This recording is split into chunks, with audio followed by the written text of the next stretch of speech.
opportunity was taken away, and I feel like that child was left standing on an island all by themselves.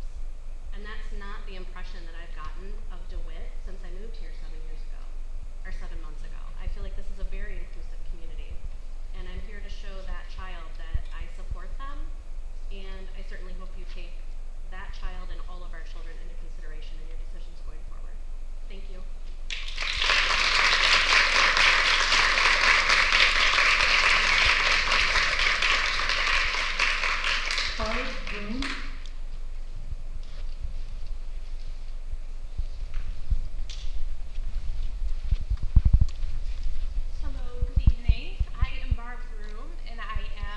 I've lived in DeWitt for 25 years. I'm the proud parent of 2 DeWitt grads, and I'm also a psychologist that works in this community. I am strongly encouraging this board to continue to consider and support an inclusive curriculum for all kids in DeWitt across all ages. Thank you.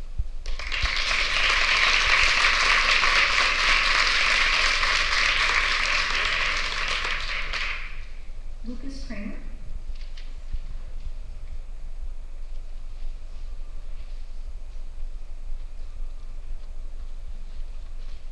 Hi, my name is Lucas. I am a senior in high school at St. John's. I am very proud to say that I am non-binary.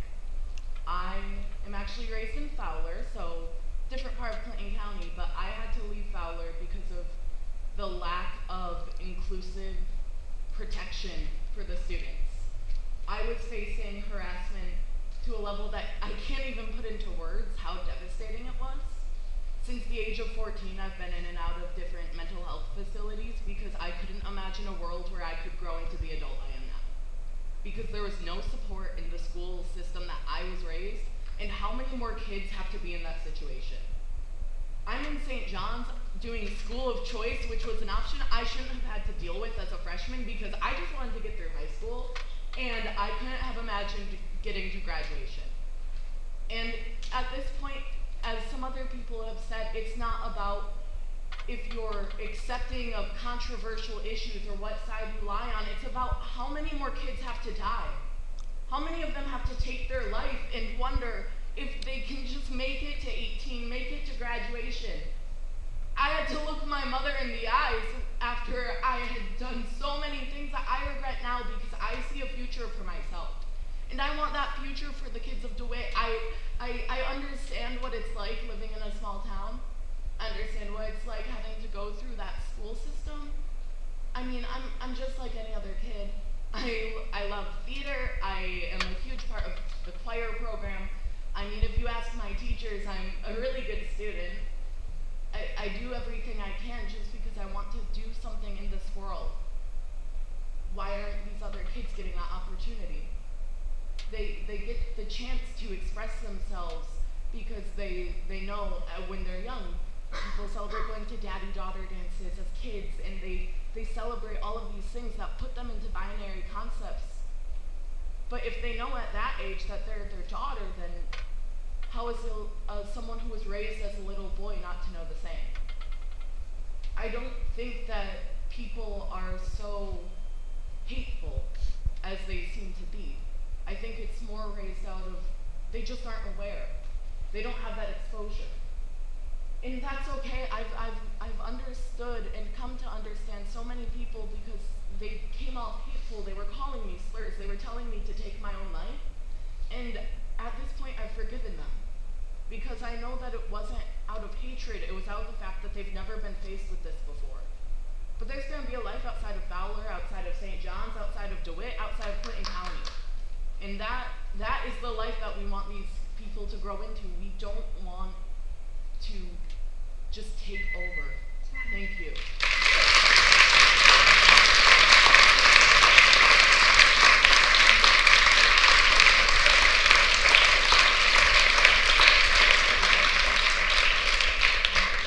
So you're going to have to forgive me. This is Stuart Schaefer. Oh, thank you, Stuart.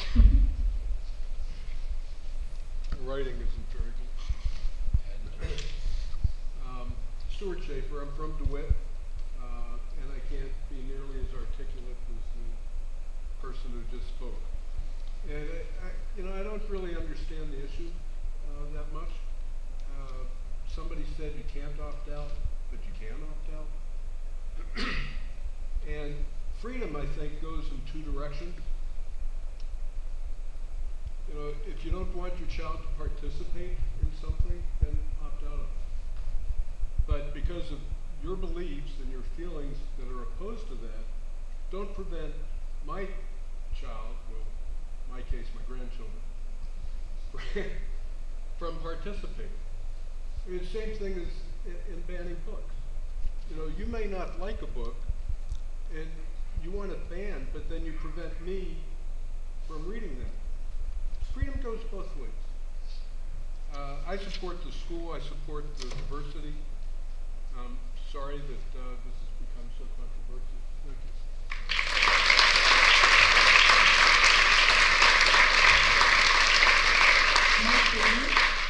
Mike Lee.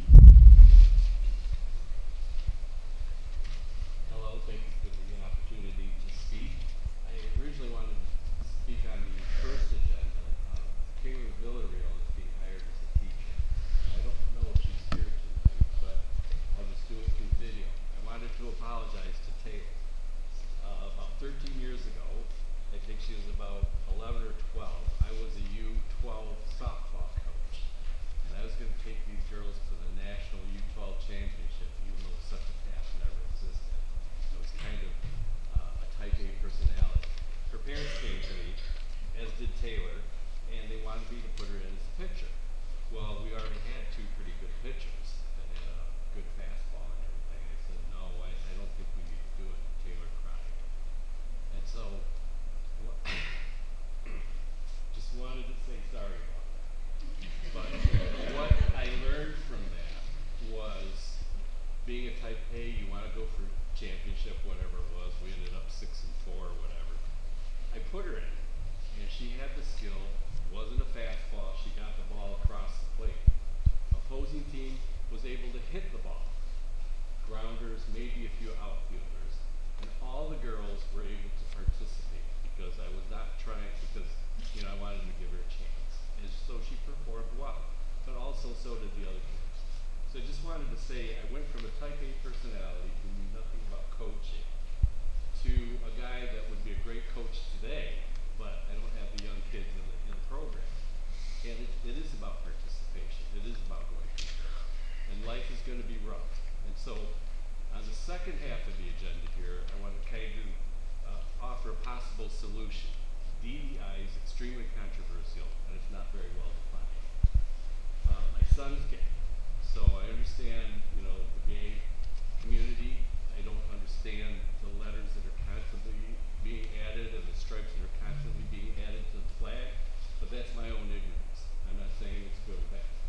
The resolution or the pathway through this is about respect and resilience. You are never going to get rid of bullying. Just as not putting her in as a pitcher could have been perceived as bullying if I was her age. There were many things that happened at many different times. She overcame it, she was allowed to pitch, and I learned a lot from it. But bullying is never going to go extinct. So teach the kids resilience. Figure out ways to get resilience, whatever they are. I was 10 years old in 1965. I'm Chinese, that's why I look Asia. But it was only 10 years after the Great War. And many of the kids' parents have gone through the Great War. And I experienced a little bullying. But I was told the people didn't know. They didn't understand. That was it. So understand, respect, resilience.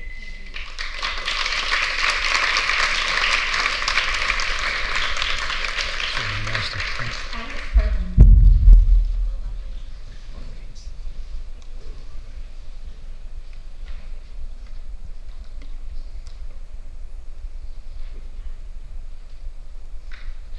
Yeah, my handwriting's terrible. My name is Alex Hyman, and I am a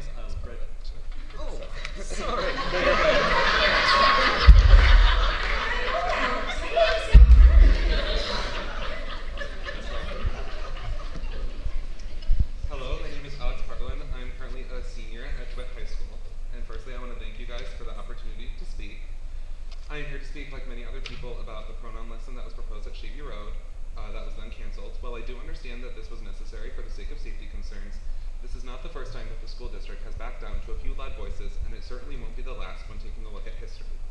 The school district claims to be prioritizing making a diverse and inclusive environment for all students, but then situations like this occur where there is a refusal to actually take action. In the 12 years of schooling I have done in DeWitt, not once have I felt supported by the administration of the schools or the district in the face of bullying or harassment. The cancellation of this lesson truly serves as a slap in the face to people who are members of the LGBTQ+ community, myself included. Not once have I or many other people in the community felt safe to be themselves in this school district, and when I brought these issues up and proposed solutions, nothing was done. I hope you take this feedback and make a change to the school district. Clearly, this doesn't affect me, but creating an inclusive environment is of the utmost importance so all students can express themselves how they want to and be free to explore who they are in a safe academic setting. Unfortunately, this school district has not provided the safe environment that many long for. Educating the younger students is on top of the ways to make a change to create the inclusive environment that you claim to strive for all students. And finally, I want to address the controversial opinions that have been brought forth because of this lesson. Many of these people who are against this lesson do not understand what it is like to be hated simply for your existence, what members of the LGBTQ+ community do. We are being demonized in the media for being who we are. The school district took a small step to help future generations prevent this from continuing, but it was forced to end. I want you to think about what you would do if your child came out as gay, trans, bi, or non-binary. What would you do in that situation? Would you continue to love them like you had before they had come out? Thank you.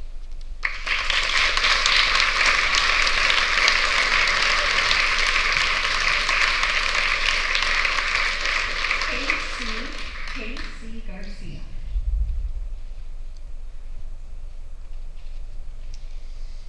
Hello, thank you for the opportunity to speak. I proudly serve as the president on the board of the Salas Center, which is Lansing's 2S LGBTQIA+ resource center. We provide education support groups and events for our queer community. And when we heard the news of this lesson being canceled, we were very disappointed. I get a little emotional.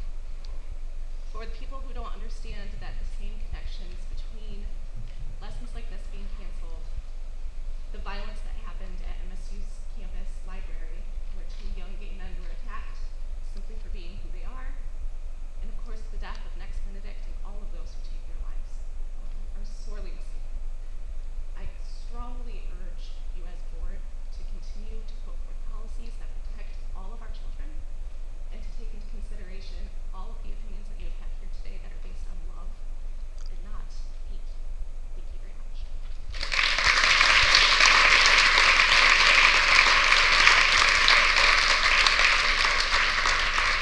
Andrea Ryan.